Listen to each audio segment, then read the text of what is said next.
चलिए हम लोग सेकेंड पेपर के साथ अब लाइव आ गए हैं। आप लोग को दिख रहा होगा सारा कुछ, जल्दी से आप लोग बता देंगे। सेकेंड पेपर के साथ हम लोग बस स्टार्ट हो गया। आकाश वर्मा, पेपर सेकेंड अभी स्टार्ट हो गया।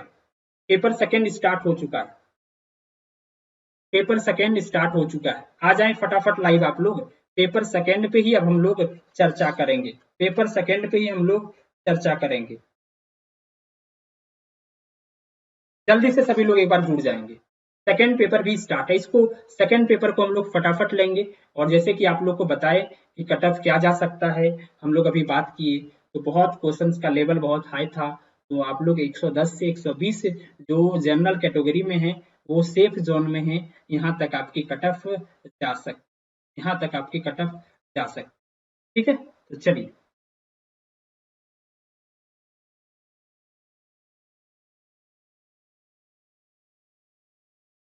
हम लोग स्टार्ट करते हैं। फटाफट ले रहे हैं, 1 मिनट आंसर को स्टार्ट कर देते हैं भाई।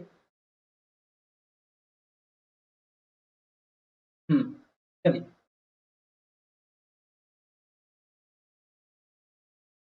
तो चले सेकेंड पेपर स्टार्ट करते हैं। उससे पहले सेशंस को आप लोग लाइक शेयर कर देंगे। सेकेंड पेपर में ज्यादा टाइम आप लोग का नहीं लेंगे। और मैं बता दूं कि छत्तीसगढ़ स्पेशल में हमारे पास बहुत सारे कोर्सेस हैं। इस कोर्सेस को आप लोग ले सकते हैं और अपनी तैयारी को एक नए आयाम दे सकते हैं। तो जल्दी से एक बार जुड़ जाएंगे सभी लोग। सेकेंड पेपर का भी स्टार्ट हो चुका है। जीएस पेपर 2 जो कि क्वालिफाइंग है, इसका भी हम लोग स्टार्ट कर दिए हैं। तो फटाफट इसका करेंगे। ठीक है, नीचे दिए गए शब्द में इनमें 3 शब्द स्त्रीलिंग है, 1 शब्द पुल्लिंग है। कौन सा पुल्लिंग है? हम इसमें ज्यादा टाइम नहीं लेंगे क्योंकि ये क्वालिफाइंग पेपर है। तो फटाफट हम लोग आंसर करते जाएंगे। तो एक का आप लोग को बताना है। एक का जो राइट आंसर होगा वो डी होगा। गाल आप लोग दिमाग में रखते जाएंगे। फटाफट आप लोग मैच करते जाएंगे। इसमें डिस्कशन नहीं करेंगे, फटाफट बताते चलेंगे, है ना। दो है, इसको निम्न में 4 तत्सम शब्द है, इसको आप लोग को सजाना है ना। 2 को सजाना है और जब 2 को आप सजाएंगे तो सी इसका आंसर आएगा, है ना। एक का जो 3 हो जाएगा, है ना, और 2 का 4 हो जाएगा। इसका जो है 2 हो जाएगा और इसका 1 हो जाएगा। ठीक है, तो 2 का, है ना, सी राइट आंसर है। ठीक है, चलिए तीसरे नंबर सवाल पे चलते हैं। निम्न 4 शब्द दो दिए गए हैं, इनमें जो मात्रागत अशुद्धि है, अशुद्धि को बताना है कौन सा अशुद्ध है। सूची, उज्जवल, मनोनीत, अनुग्रहित नहीं बोलते हैं आप हमारे यहाँ पधार के, हमें अनुग्रहित किए, तो ये बताना है कौन सा अशुद्धि है। और अशुद्ध वालों 1 2 3 तीनों अशुद्ध है, एक अशुद्ध है, एक और 2 अशुद्ध है। तो तीसरा का जो जवाब होगा वो बी होगा, 1 और 2 दोनों अशुद्ध है ना, दोनों अशुद्ध है। 20 का राइट आंसर होगा। चलिए चौथा लेते हैं। तदुपरांत शब्द का संधि विच्छेद क्या होगा? तदुपरांत, तद, तत् जोड़ उपरांत, ये होगा। ए इसका राइट आंसर होगा। फटाफट आप लोग मिलाते जाएंगे, है ना। और 5 पे चलते हैं। 5 का विश्वसनीय शब्द में प्रयुक्त प्रत्यय है या ई, टी, नी, क्या प्रयुक्त है? आप लोग को बताना है फटाफट। तो 5 का जो राइट आंसर होगा वो होगा डी, है ना, 5 का डी, नी। इसमें ज्यादा टाइम नहीं लेंगे आप लोग का।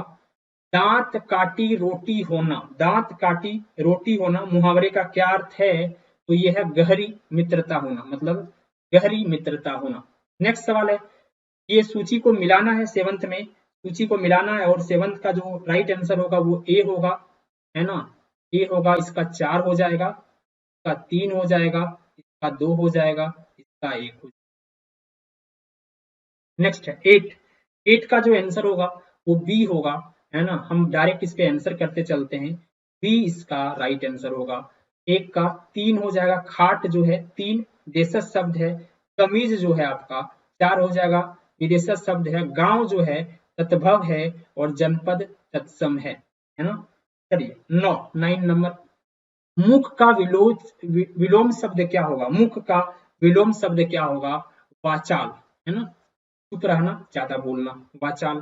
सौंदर्य कैसा शब्द है? सौंदर्य किसी के गुण को बताता है, तो गुणवाचक विशेषण है। ठीक है, नेक्स्ट है, जो शब्दांश किसी शब्द के साथ आगे जुड़कर एक वशिष्ठ अर्थ करता है उसको क्या बोलते हैं हम लोग, है ना। उसे क्या बोलते हैं? उसे बोलते हैं हम लोग उपसर्ग, बिल्कुल ये हिंदी का सवाल है। समाज का सही विशेषण रूप क्या होगा? समाज का सही विशेषण रूप क्या होगा? तो बोलोगे सर ये सामाजिक होगा। बिल्कुल बिल्कुल, समाज का सही विशेषण रूप सामाजिक होगा। नेक्स्ट है ना, नेक्स्ट 13 है, ये सूची को मिलाना है आप लोग को 13 में, है ना। 13 का ए राइट आंसर होगा, आप लोग मिलाते जाओगे, 13 का ए राइट आंसर होगा।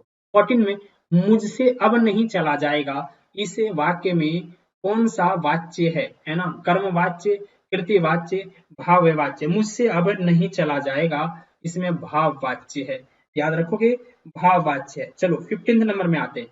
15 जो है, 15 का जो राइट आंसर होगा डी होगा, है ना। इसमें संस्कृत, पाली, प्राकृत, अपभ्रंश और अवट, है ना। नेक्स्ट सवाल, सेशंस को आप लोग लाइक करते जाएंगे, बहुत मेहनत से आप लोग के लिए सेशंस लेके आए हैं, लाइक करते जाएंगे। हिंदी साहित्य के इतिहास लिखने वाले प्रथम लेखक कौन थे? सारा ये सब इजी सवाल है ना। प्रथम लेखक 16 का जवाब जो होगा वो बी होगा, गारसा दत्त तासी। नेक्स्ट सवाल है, 17 का सुमेलित करना है और सी इसका राइट आंसर होगा, सी इसका राइट आंसर होगा। निम्नलिखित वाक्यों में शुद्ध वाक्य को चुनिए, शुद्ध वाक्य को चुनना है। कर्ज के बोझ से दबी बुढ़िया प्राण त्याग दी, कर्ज के बोझ से दबी बुढ़िया प्राण त्याग दिए, है ना। कर्ज के बोझ से दबी बुढ़िया ने प्राण त्याग दिए, कर्ज के बोझ से दबी बुढ़िया ने प्राण त्याग दिए। कौन सा इसमें शुद्ध वाक्य है? बिल्कुल हिंदी के हिसाब से, हिंदी का आज आप लोग का टेस्ट है, तो कर्ज के बोझ से बुढ़िया ने प्राण त्याग दिए ना, डी इसका राइट आंसर। छत्तीसगढ़ी में पहट शब्द के तत्सम शब्द क्या होगा? पहट का तत्सम शब्द क्या होगा? तो डी होगा, प्रहर होगा, याद रखें। ये क्वालिफाइंग पेपर था, ज्यादा टेंशन नहीं लेना। तत्सम शब्द धवल के छत्तीसगढ़ी शब्द क्या है? धवल का छत्तीसगढ़ी शब्द धुर्रा है, आप लोग याद रखेंगे, है ना, धुर्रा। नेक्स्ट सवाल, मंडप ले छत्तीसगढ़ी शब्द में कहां से ये बना है, ये शब्द के बारे में बताना है। 21 का डी होगा, मड़वा। छत्तीसगढ़ी रुख शब्द का तत्सम क्या है? रुख शब्द का तत्सम क्या है? तो बी होगा, वृक्ष होगा, है ना। अब फिर मिलाना है 23 में, इसका बी राइट आंसर होगा। नेक्स्ट 24 भी मिलाना है आप लोग को, सी इसका राइट आंसर होगा, सी इसका राइट आंसर। 25, 25 का ए राइट आंसर होगा, आप लोग मैच करते जाएंगे, देखें बताएंगे लास्ट में कि कितना आप लोगों का सही हो रहा है।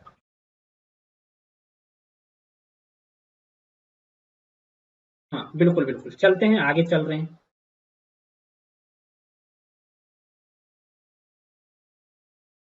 26, छत्तीसगढ़ी छिन्न शब्द तत्सम है किसका?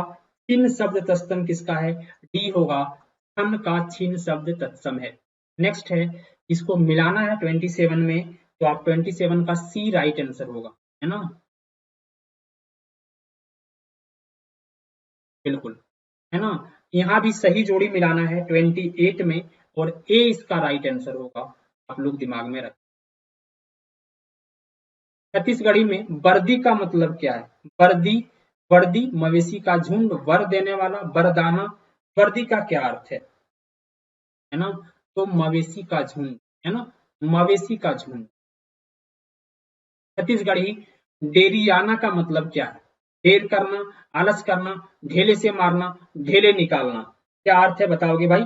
तो बी इसका है, डेरियाना माने आलस करना, आलस करना इसका अर्थ है। गांठ शब्द की उत्पत्ति हुई है, गांठ की उत्पत्ति कहां से हुआ, एक से बताएंगे। ग्रंथि से गांठ की उत्पत्ति, है ना। सही कथन को चुनना है, सही कथन को चुनना है छत्तीसगढ़ी भाषा में, छत्तीसगढ़ी लैंग्वेज में। मैं डायरेक्ट इसका आंसर बताता हूँ, बी होगा, है ना। लिपि और भाषा अलग अलग है ना। एक दोरी में हाकत है, हाना का मतलब क्या हुआ, है ना, हाकत है, हाना का मतलब क्या हुआ। 33 का आंसर बताओगे, सी इसका आंसर राइट हो। लठर लैया करना, लठर लैया करना का मुहावरे का मतलब क्या है? लोठी पकड़ना, लोटी मारना, लोटी चलाना, बेकार घूमना। क्या इसका अर्थ है ना? डी होगा, बेकार घूमना। नेक्स्ट है, अनुभवी होना का क्या अर्थ है? अनुभवी होना बर छत्तीसगढ़ी मुहावरा है। इसका क्या अर्थ है? तो चूंदी फांकना। पत्थरा में बूता औ कोदो के बनी, हाना का मतलब क्या है? तो भाई ये हाना का मतलब आप लोग को बताना। सी होगा, कठिन मेहनत करके कम मजदूरी करना। अब ये सवाल रीजनिंग का आ गया, लॉजिकल रीजनिंग का सवाल है। और इसमें हम लोग अगर इंजीनियर का कोड कोडिंग डिकोडिंग का सवाल है ना, एबीसीडी का आप लोग अगर वैल्यू याद किए होगे आराम से बन जाएगा। इंजीनियर का कोड 131, इनकम का कोड 97, तो टीचर का कोड बता दो भाई, टीचर का ही कोड पूछ लिया गया है। 37 का लॉजिकल है, बी होगा, है ना, बी इसका राइट आंसर होगा। 37 का बी राइट आंसर होगा। ठीक है, मिलाते जाओगे आप लोग। उस संख्या को चयन कीजिए। रीजनिंग में ये सीरीज का सवाल है, सीरीज का सवाल है कि नेक्स्ट सीरीज यहाँ पे क्या आएगा। ये रीजनिंग में आप लोग सीरीज में पढ़े होंगे, डिटेल एनालिसिस अभी नहीं करेंगे इस पे। सी होगा 207। नेक्स्ट है ना। अब ये फिल करना है ना, कोई भी इसको find missing on chapter reasoning में है, वहां से ये सवाल आपका 39 का है। और 39 में बताना है क्या इसका आंसर होगा।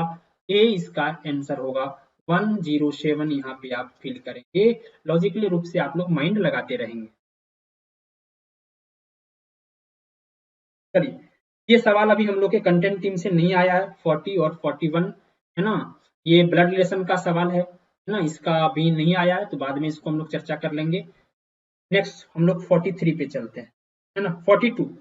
42 का आंसर आ चुका है। टी का क्यू से क्या संबंध है, जो पजल दिया गया उसके हिसाब से पूछा जा रहा है। 42 में सी इसका राइट आंसर होगा, पोती।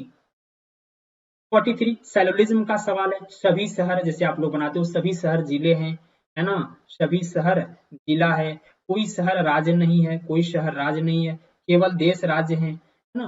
तो केवल को भी ऑल में कंसीडर हम लोग करते हैं। इसमें निष्कर्ष कौन सा होगा? एक सेलुलिज्म चैप्टर होता है, न्याय निगमन चैप्टर होता है, आप लोग पढ़े होंगे, अभी तो उस पर डिस्कशन नहीं करेंगे। इसका आंसर डी होगा, सिर्फ और सिर्फ दो अनुसरण कर रहा है। नेक्स्ट है ना, ये कोडिंग डिकोडिंग का सवाल है। 44 जो है कोडिंग डिकोडिंग का सवाल है, और इसका बी राइट आंसर हो। ये सीरीज का सवाल है रीजनिंग में, आप बात करोगे 45 रीजनिंग में सीरीज लॉजिकल रीजनिंग का, और इसका बी राइट आंसर हो, बी राइट आंसर हो। 46 47 का आंसर हमारे पास अभी नहीं आया है ना। 47 का आंसर बिल्कुल, कुछ फूल फल हैं, देखो कुछ जो फूल है ना, कुछ फूल फल है ना, मैं बना दे रहा हूँ इसका। सिर्फ सिर्फ कुछ फल पौधे हैं, सिर्फ कुछ फल जो हैं वो पौधे हैं, कुछ फल जो है वो पौधा है, और सिर्फ पौधा पेड़ होता है। सिर्फ पौधा, यहाँ से थोड़ा सा ये लग रहा है कि भाई, है ना, सिर्फ पौधा जो है वो पेड़ होता है। ये सारा बोल रहा है कि क्या ये सभी पौधे का फल होने का संभावना है ना, ये है सभी फलों का फूल होने का संभावना है। बिल्कुल, ये दोनों अनुसरण आपका कर रहा। संभावना में थोड़ा बहुत भी नेगेटिव नहीं होता ना, तो चांसेस बन जाता है। तो मेरे हिसाब से इसका आंसर बी होना चाहिए। ठीक है, चलो, ये आपका पजल का है, इसको तो इतना अभी सॉल्व नहीं करेंगे। पजल का सवाल है, तो 48 से 49 तक पजल का सवाल है। मैं इसको डायरेक्ट आंसर आप लोग को बता दे रहा हूँ, है ना। 48 का जो आंसर होगा आप लोगों का डी होगा, है ना, डी जिनका भी आया है। ठीक है, 49 49 का डी होगा, और 50 का जो है वो सी राइट आंसर होगा। आप लोग दिमाग में रख लेंगे, सीरीज का सवाल। फिर यहाँ पे है 51 से 52, ये भी बॉक्स बॉक्स पजल है। पजल आप लोग बैंकिंग के एग्जाम में बहुत ज्यादा पजल आता है, तो ये बॉक्स पजल का सवाल है 51 से 52। तो आप लोग बताएंगे 51 का जो आंसर होगा ये सी होगा, और 52 का जो आंसर होगा वो आपका बी होगा। बिल्कुल आप लोग राइट लगाए। नेक्स्ट है 53। 53 53 का डी राइट आंसर होगा, है ना। ये भी फिल करना है। अब क्या है, एजम्पशन है ना, स्टेटमेंट एंड एजम्पशन, ये बैंक के एग्जाम में काफी देखने को मिलता है। एक पूरे समुदाय की आय की समानता कुल उपयोगिता को अधिकतम करने के लिए आवश्यक शर्त है जो उस समुदाय के सदस्यों को कुल उपलब्ध आय प्रदान करती है। तो 54 का क्या होगा? टी इसका राइट आंसर होगा। दो है ना, दो एजम्पशन बस हम इसमें ले सकते हैं, सिर्फ टू। 55 है ना, ये भी क्या है, आपको रैंकिंग का सवाल है ना, रैंकिंग का सवाल है। रीजनिंग में एक चैप्टर होता है रैंकिंग का सवाल है, वहां से आपको 55 में पूछा गया है और सी होगा दाएं से चौथा। कौन ये भी उसी सवाल जो इन्फॉर्मेशन दिया गया था 56 से ही ये इन्फॉर्मेशन से, और संदीप और साहिल होगा, है ना, जो कि पड़ोसी नहीं है।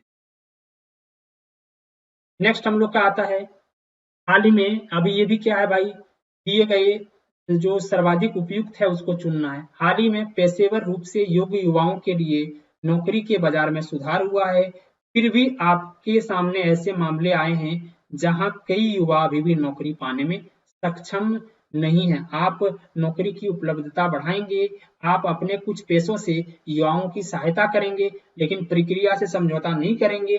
युवाओं को रोजगार की जरूरतों का पूरा करने के लिए कुछ प्रक्रियात्मक कदमों की अपेक्षा करेंगे, है ना। बेरोजगार युवाओं के लिए स्वरोजगार पैदा करने हेतु व्यवसायिक प्रशिक्षण जैसे कदम उठाने के लिए नियमों और विनियम के अनुसार चलेंगे। क्या इसका राइट आंसर होगा? 57 का बताएंगे, और डी इसका राइट आंसर होगा।